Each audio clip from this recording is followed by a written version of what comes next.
So hello everybody, this is Bhante Joe here, and I'm just here at Endagala in the forest here, and thought to record a short Awada for the internet. So I thought that maybe could start with just a little meditation, so could lean forward a little bit and arch the spine, and look about 3 feet in front, and close our eyes. And can focus in on the breath. Can know when it's coming in, and know when it's going out.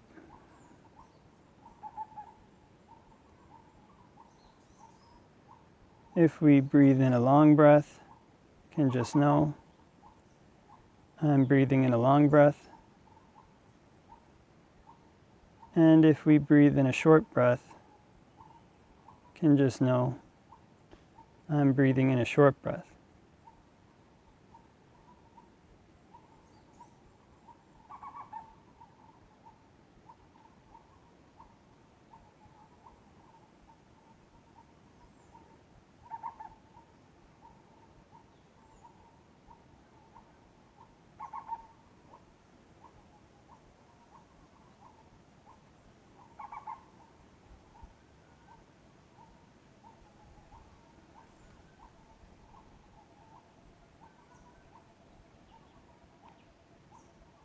And can focus in on the breath at the tip of the nose.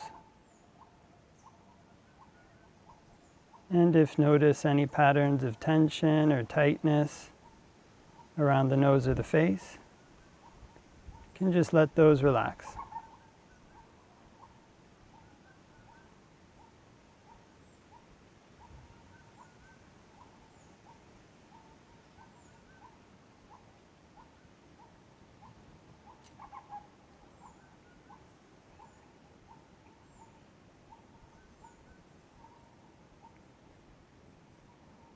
And when breathing in and out from the tip of the nose, it can be good to try to make mindfulness as continuous as possible. Being aware of the breath all the way through the in-breath. As the in-breath turns to the out-breath. All the way through the out-breath. And as the out-breath turns back to the in-breath again. Trying to make mindfulness as continuous as possible.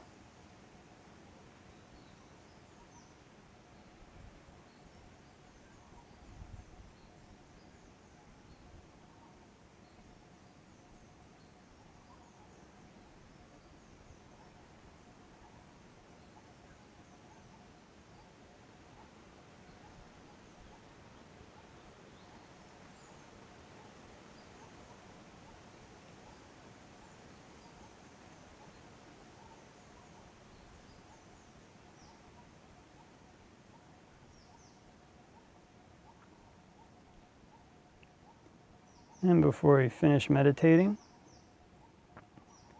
can spread thoughts of goodwill,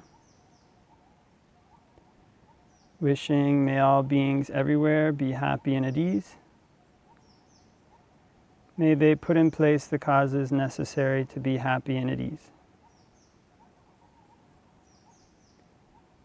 And we can make the mind infinite, can make it unbounded, all the way to the ends of the universe and beyond, in every dimension. May all beings all around everywhere be happy and at ease.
And can open our eyes and do a short reflection on the Dhamma.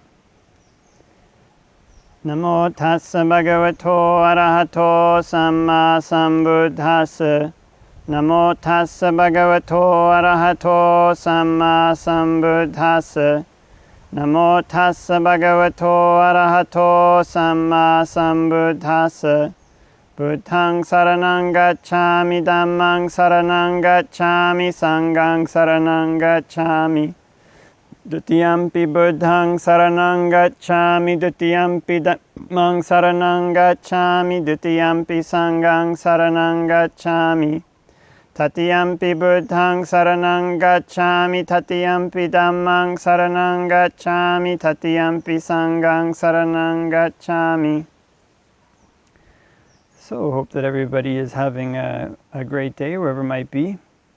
And yeah, after a long time, came back here to Endagala. We went and visited another monastery called the Dedgala. And nearby there's this ancient monastery that was built by an ancient kind of Sri Lankan king named King Weligamba. Or his name was King Vatagamani Abhaya, but they call him the Weligamba king. I'm not sure why that is. Just took a short look on his, to see who Weligamba king was today on Wikipedia. And turns out that he was he started off as king, and then 5 invading armies came from South India, and they teamed up with a Brahmin who'd rebelled against this king and demanded that he give up the kingdom. And he said to the Brahmin, okay, if you can defeat these invaders, you can have the kingdom. So the Brahmin tried, and the invaders defeated him. And then he went into hiding for a number of years, and then gathered this kind of army together, and came back and defeated these kings. And later he gave a monastery to one monk, which was called the Bayagiri. And this led to kind of a split in the Sangha. And he also was the king under which the Tipitaka was first written down. And so he did this kind of a great favor for Theravada Buddhism. Apparently that's what I read. He was the king under which the Tipitaka was written down. Because without him, possibly large portions of the Buddhist canon would have been lost, because monks carried it in their memory until that time. But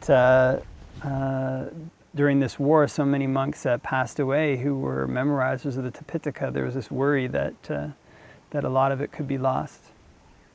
And so it was interesting to learn about this king's heritage. This temple that was built by him was extremely impressive and inspiring.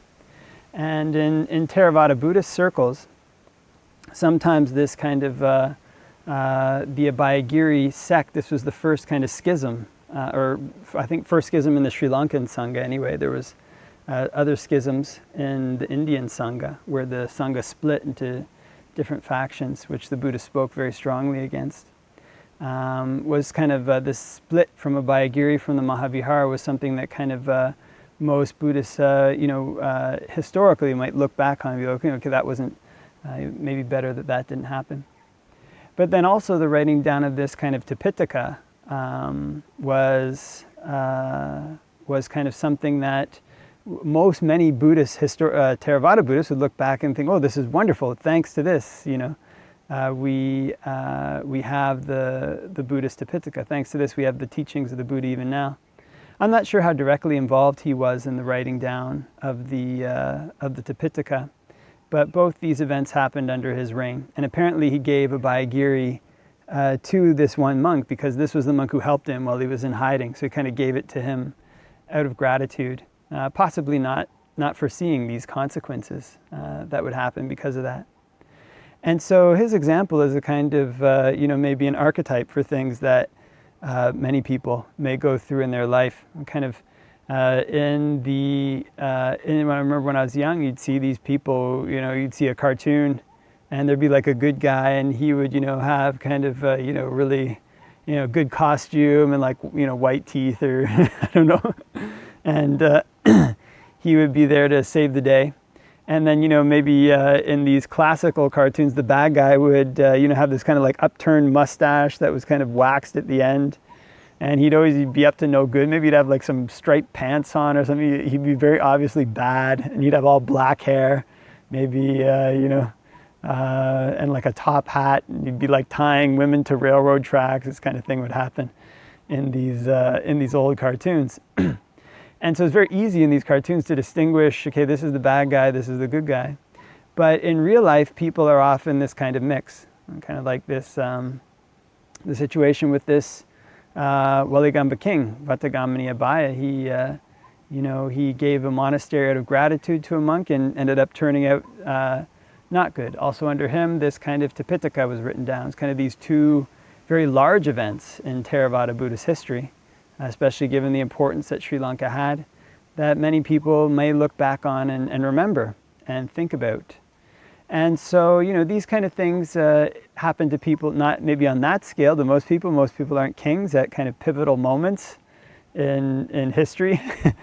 But for most people, it's like this. Most people are a mixture of good and bad things. Most people are a mixture of, their past is a mixture of, good and bad events. Their present intentions sometimes mix between good and bad. Not always kind of 100% good, not always 100% bad. And people wear kind of normal clothes. You can't tell, kind of just looking at somebody. Oh, this guy's obviously a villain. He's got the wax mustache that's upturned and a top hat and, big striped pants. No, this guy's already obviously very good, very virtuous. He's got, the good costume on and really white teeth. It's kind of doesn't work that way. Sometimes somebody with a black top hat and curly mustache may be very virtuous, and a person with really shiny white teeth and good costume may not be virtuous.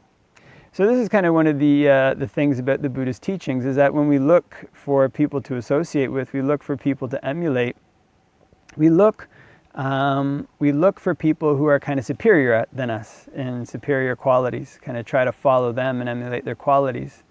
But the reality of this is that it can be tricky to sort out. There's another sutta where the Buddha talks about how it's very difficult to judge people. Some people who seem really virtuous, really great right now have this unwholesome root, and in the future they're subject to decline. Some people who seem really bad right now have this kind of wholesome root, and in the future they're going to abandon their unwholesome qualities. It's basically only a Buddha or somebody like him that can tell the difference between these things. So what this means is that we're left with a kind of mixture, just like people are mixed. When one looks at another person, one doesn't look at them to form a kind of absolute judgment, like, oh, this person is a good, or like, has like some essential, I don't know how you describe it, like, like good, unchanging good character. You're kind of, that person, their character may change, may do something we don't like. We don't look at somebody, oh, this person has some unchanging bad character. We also don't look at ourselves and say, I have this kind of unchanging good quality or this unchanging bad quality. In Buddhism, all these things are subject to conditions. And if people stop putting the conditions in place for good qualities, start putting in the conditions for bad qualities, it's subject to change. So what this means is that we don't learn to regard ourselves in an absolute sense as being kind of better than other people or being worse than other people, I guess you'd say, in an absolute sense, or even being equal to other people in an absolute sense, because the means by which people would judge one another, all those ways that they judge one another are impermanent. They're subject to change. But what we do learn to do is to look at people for their superior qualities and kind of look at them to try to see what it is about their qualities that we could follow. In this way, we look at people to see if they're superior. And there are people, examples in history, the Buddha being the foremost, who have these qualities that are, the foremost one is the Buddha, a great teacher in all his actions that we can basically follow all the time. But even still, one never needs to form these kind of absolute judgments about people versus oneself. So this is the interesting thing. When a person in Buddhism becomes an arahant, when they reach the end of the path, they don't think I'm better than, I'm worse than, I'm equal to, even with regards to the Buddha. And this doesn't mean, of course, that the Buddha isn't the great teacher in all things, or the arahants. There may not be arahants with extremely special qualities.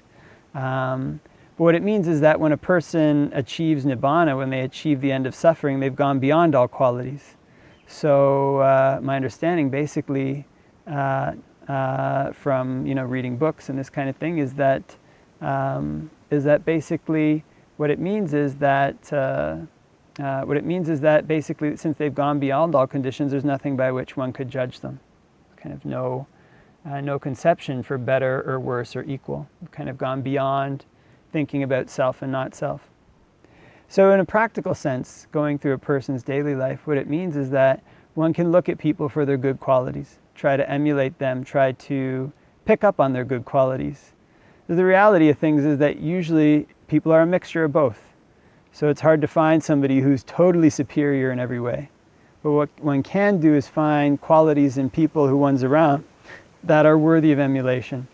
And one can use one's discernment to see, okay, is this person, so totally, bad that it's just better not to associate with them? Or, maybe everybody has some, unless one is, only the Buddha was able to eliminate all his bad qualities to the point of being totally in line with the Dhamma.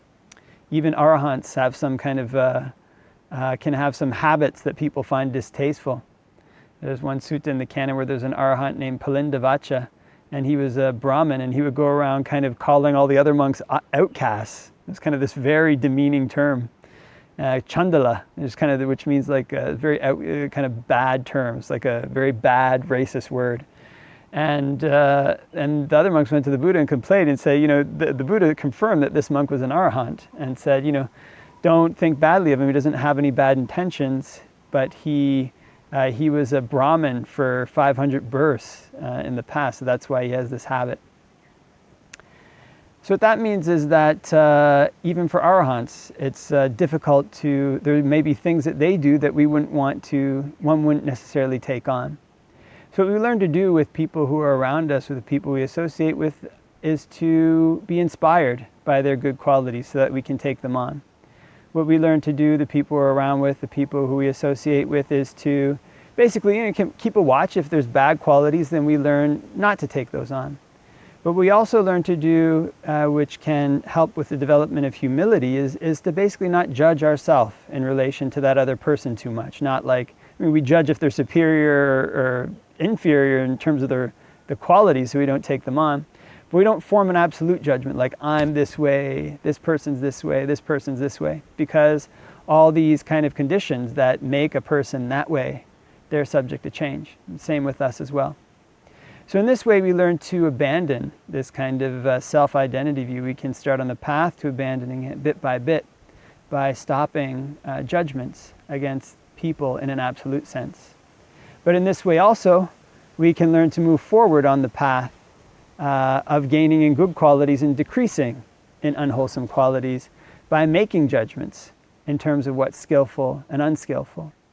And in bringing these two elements together, one can work towards coming to an end of this self-identity view, an end to this view that I am thinker, this view that I'm better, this view that I'm equal, this view that I'm worse. And one can, in the Buddha's teachings, come to the end of these things.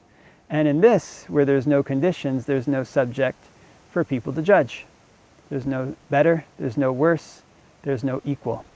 And at that time, one can come to the end of viewpoints, the end of speculative views.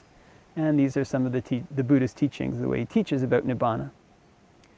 Okay, so leave that for reflection, and hope that everybody has a great day wherever it might be, and sending all best wishes till next time.